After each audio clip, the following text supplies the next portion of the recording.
secret that would take 20 years to unlock. A body, a note. Two women named Caroline who vanished into thin air. And a mystery so cold, police gave up. But here's what they didn't count on. The people who finally cracked this case weren't detectives. They weren't FBI. They were strangers on the internet, working from their bedrooms in the middle of the night. And they found what professionals missed in 2 decades, in just 18 months. But before I show you how they did it, you need to see what they were up against. Because this case, it starts with a crash so violent, it erased a man's identity for 20 years. And the evidence they left behind? It makes no sense, until it makes perfect sense.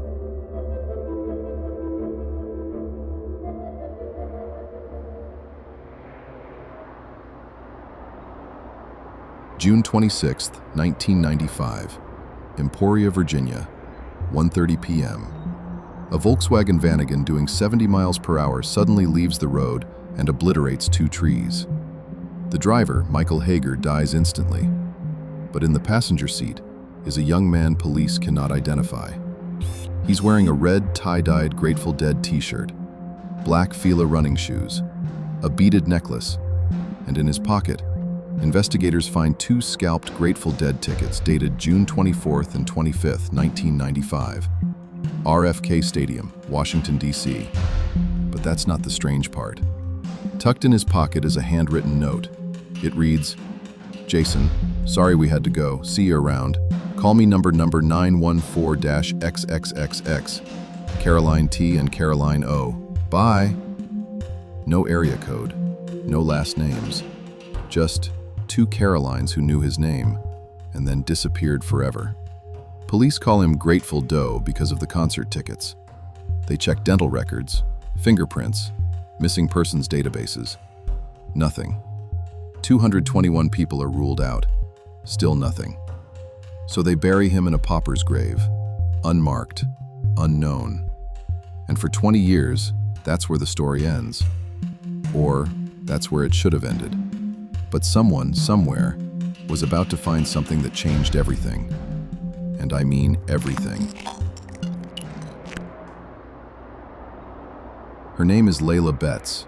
She lives in Queensland, Australia, thousands of miles from Virginia. And in 2013, she becomes obsessed with a case she's never heard of. Layla creates a subreddit called r/Grateful Doe. At first, it's just her, posting into the void.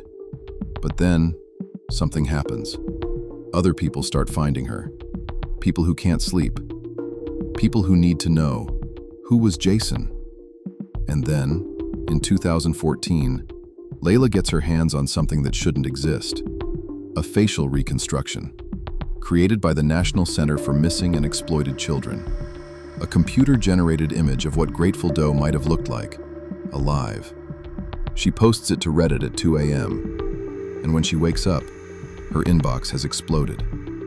But one message, one single message, makes her hands shake, because it contains a name, and photos, and a story that doesn't add up until it does.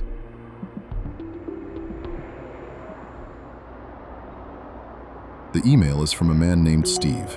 He writes, "That looks like my old roommate from Illinois. His name was Jason.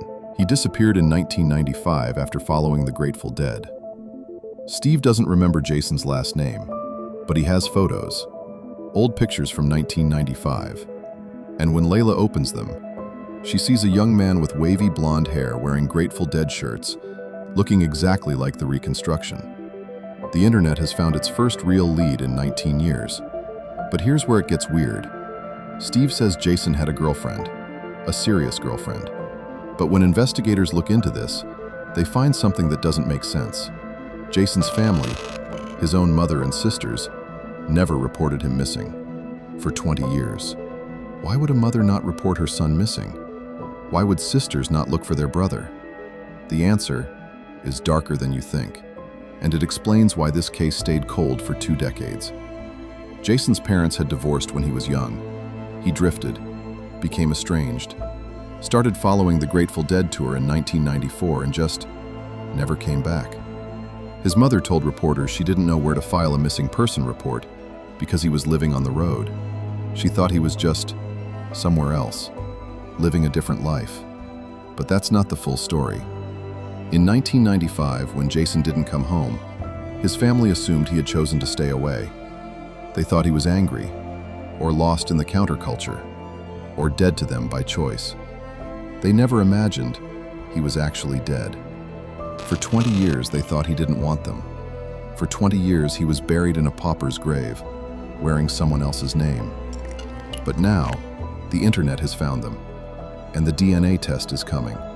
But here's the thing about DNA tests. They take time. And in that time, something impossible happens. While waiting for DNA results, another woman comes forward. Shannon Michelson, Jason's half-sister in New Jersey. She sees the reconstruction and her blood runs cold. It looked like my dad was looking back at me. He had the same face, and he even had a lot of my facial features, my forehead and the shape of my face. I knew in that moment, deep down, that that was Jason. But Shannon has something else. Something the police never found. A photograph from 1995 that shows Jason wearing the exact same clothes he died in. The red tie-dye shirt, the black Fila shoes, everything. The clothes match, the face matches, the timeline matches. But there's one more match that nobody saw coming, and it comes from the most unexpected place imaginable. Remember the driver, Michael Hager, the 21-year-old who died in the crash? He was also a Grateful Dead fan.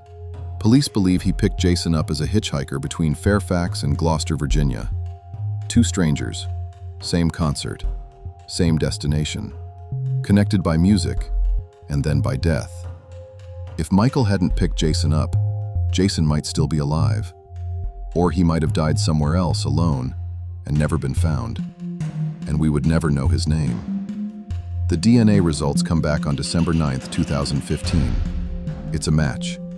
Grateful Doe is Jason Patrick Callahan, born April 18th, 1976, dead June 26th, 1995. Finally, named. But solving this mystery opens a door to something darker. Because we still don't know who were the Carolines and why did they leave him. To this day, Caroline T and Caroline O have never been found. We know Jason made it to the concert. We know he had the time of his life. And we know that somewhere out there, two women named Caroline know what happened next, and they've never come forward. The internet didn't just solve this case. It proved that the right combination of strangers at the right time with the right information can undo 20 years of silence. And there are still thousands of cases just like this. And maybe someone watching this video right now holds the key to one of them. The real power of the internet, not just solving cases, but making sure no one is ever truly forgotten.